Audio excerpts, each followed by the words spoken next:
He's dealt with sin, and he's also dealt with death, the enemy, right? What's interesting is the story of the harrowing of hell, which is basically Yeshua after the cross dying and going down to hell, and rescuing the righteous dead and raising them up from life. Another example of God's victory over life, over death, actually. And that's a story that's really not told much in the West, but more in the Eastern part of Christianity, in Orthodoxy. But it's an important fact that describes basically Yeshua going down.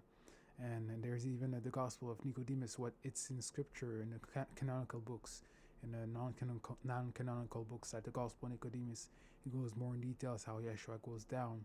And then there's an argument between Satan that's trying to tell death to bind Yeshua, but then there's an argument where death is like, no, I can't.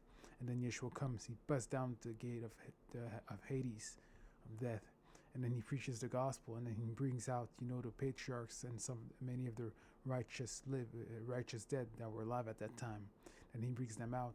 And then again, it's said that there's a lot of people that were dead in those times, not only the patriarchs, but also people who had died recently that were seen in the city alive. That was, an example of God's dominion, the victory over death. Death is defeated